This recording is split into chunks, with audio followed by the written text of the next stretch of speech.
Hey everybody, so how are you doing today? Got my laundry done recently. Here's my X-Files shirt. Truth is out there. Yes, it is. And today I'm going to hit you with one hell of a truth bomb. About everybody's favorite, Senator Bernie fucking Sanders. Okay, let's get right into it. Okay. Bernie Sanders wants to cancel all student debt and make college free at a cost of $2.2 trillion. This Vermont senator is clearly trying to outdo his main progressive rival, Senator Elizabeth Warren. Senator Bernie Sanders unveiled his latest policy proposal on Monday, and it comes with an eye-popping price tag. The Democratic Socialist presidential candidate wants to erase all student debt and make college completely free at a cost of $2.2 trillion over 10 years. Ouch, that's a lot of fucking money. And it may sound too good to be true. In fact, it is too good to be true. This is truly a revolutionary proposal, said Sanders, according to the Washington Post. In the generation hard hit by the Wall Street crash of 2008, it forgives all student debt and ends the absurdity of sentencing an entire generation to a lifetime of debt for the crime of getting a college education. Sanders' plan is indeed revolutionary. It goes much further than his previous free college plan, which eliminated tuition costs for only those making less than $125,000.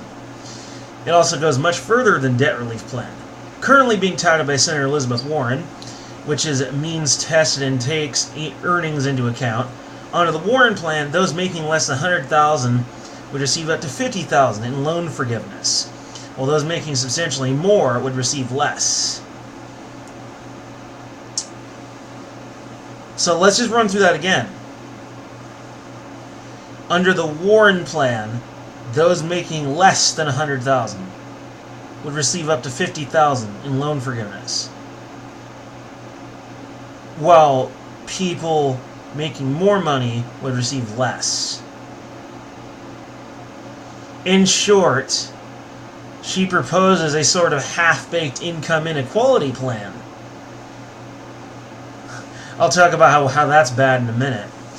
But the Sanders campaign is clearly concerned that Warren, his main rival for the support of progressives, chiefly motivated by income inequality issues, as I just said, is surging in the polls. No doubt he would like to offer the left-wing Democratic base something to get excited about. Well, this is certainly something. In contrast to the Warren plan, the Sanders plan is no holds barred. It eliminates all student loan debt, even for high-income degree holders who are perfectly capable of paying back what they borrowed. And it makes all 2- and 4-year colleges completely free. So even if they're high income and can still pay off their debt without help, he's giving them help anyway.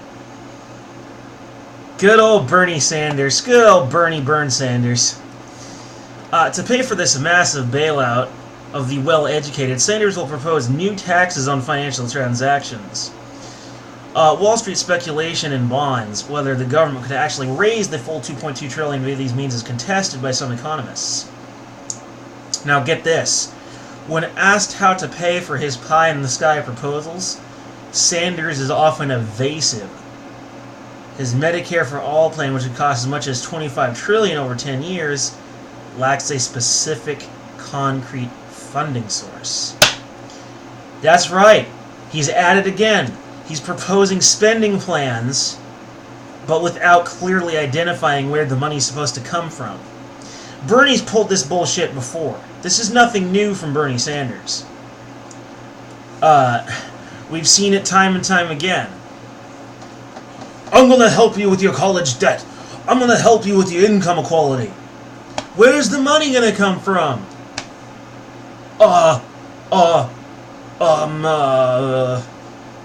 Gay rights? That's a problem, right? Right, instead of actually answering how he's going to do it, he just transitions to another problem. He talks about a problem, but then offers no real solution. He's a shallow intellectual. He's a pseudo-intellectual, if you will. He doesn't really provide what a solution to the problem. He just mentions the problem in order to get everyone out on his side. Like so many socialists, he has sort of a blind faith that the system is just going to magically work somehow. which is about the dumbest thing you can imagine, really.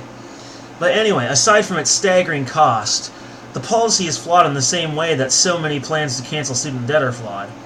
It rewards people who made unwise investments and transfers money to comparatively well-off people.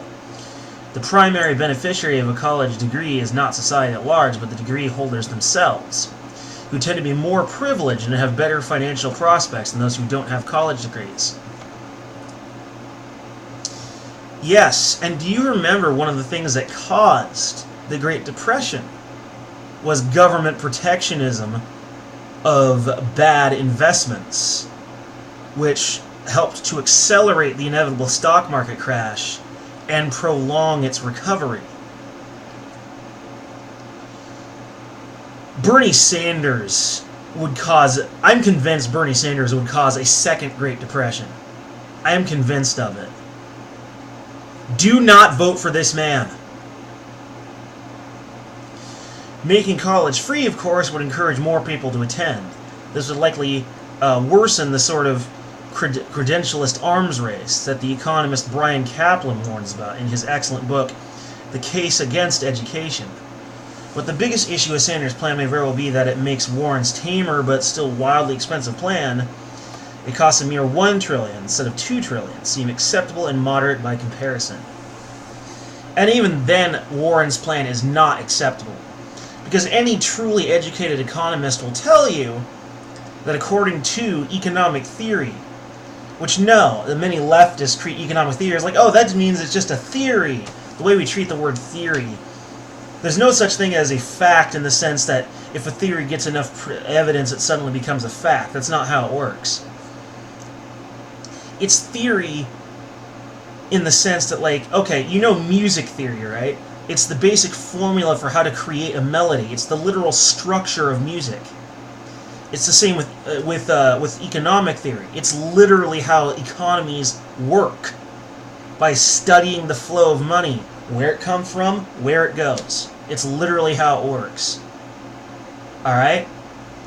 And the problem of income inequality is that, quite simply,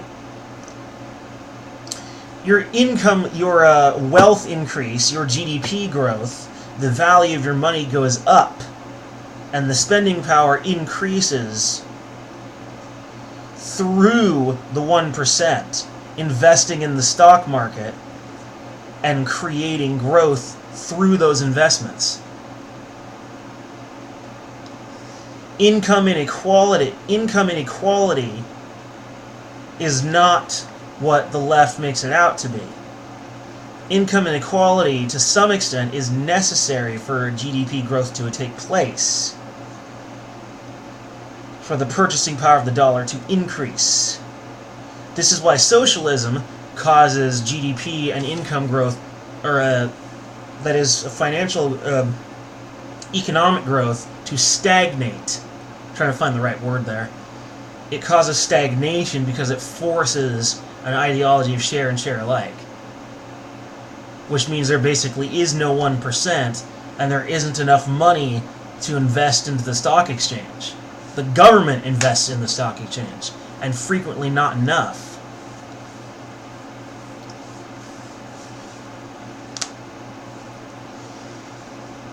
So when you force income inequality, people don't realize that there are no economic classes. Alright, there are no income classes. There are income brackets. You know the Fortune 400, right? The people on the stock market exchange that make all the money and invest all the money to increase GDP growth? Yeah, they've actually changed hands several times. There is no one Fortune 400. There were in fact several Fortune 400s, because people move in and out of income brackets all the time. In fact, according to this article here, it turns out that wealth inequality isn't about the 1% versus the 99% at all.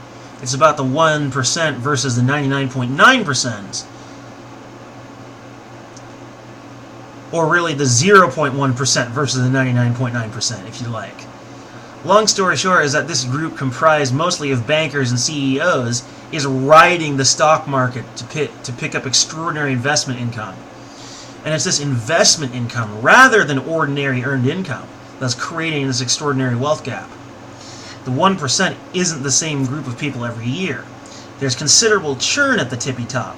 For example, consider the Fortunate 400, the IRS's annual list of the 400 richest tax returns in the country.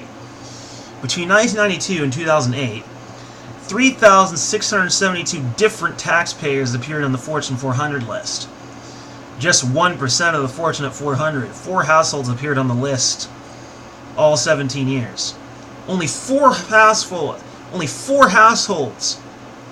appeared on the list all 17 years. In short, the 1% that they believe in, that the left and even some conservatives believe in, literally doesn't exist. The real 1% are just people who invest in the stock exchange. And if your investments fail, well, guess what? It start to fail regularly. Well, guess what? You're not part of the Fortune 400 anymore. Someone took your place. It's a income bracket. People move in and out of it all the time.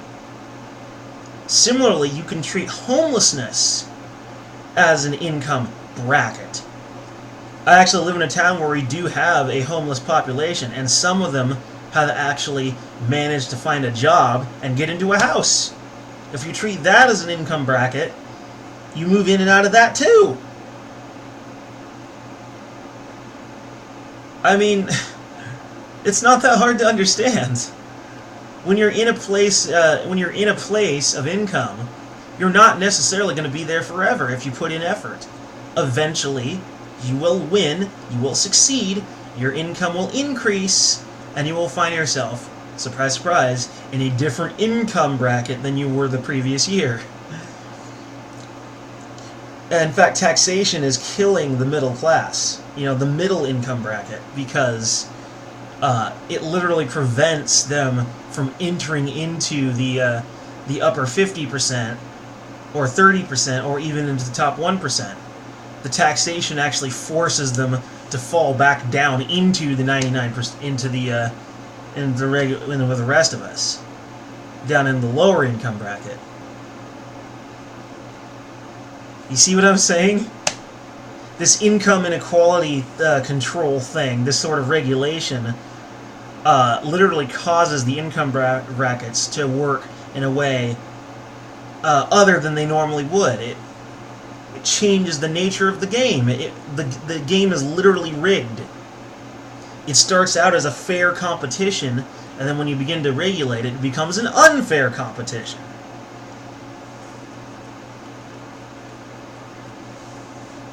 First, the game isn't rigged. Then when people complain about not being able to succeed, then it is rigged. They're literally cheating in what is essentially a competition. Because that's what capitalism really is. It isn't about, I'm going to take this thing and make money off of it and destroy the rainforest. No, that's not how it works. The purpose of capitalism, the definition of capitalism, is to create competition within the marketplace. Bernie Sanders is not an idiot. Elizabeth Warren is not an idiot. They choose to ignore what they know to be true because they want socialism to work. They're convinced it'll just magically work. Because that's what socialists are. They're pipe dreamers. They're hopeless romantics. They're giving in to their emotions. It's like, this is the truth of everyone, really. In our hearts, we're socialists. But in our heads, we're capitalists. We feel that socialism can work, but we know that it can't. Not in the long term. It might work at first.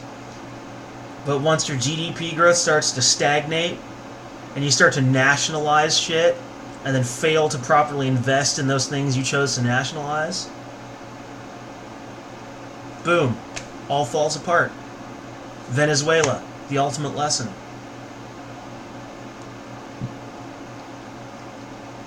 And in the end, even if you don't believe in economic theory, which if you choose not to, you're an idiot and I'm sorry, but even if with all that, you have to admit, the fact that Bernie Sanders has failed time and time again to actually explain where he's going to get the funding for his plans.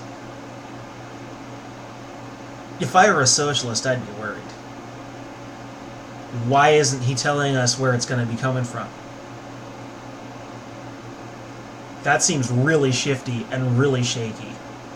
I am absolutely convinced this man would cause a second Great Depression to occur. I am absolutely convinced of it. Anyway,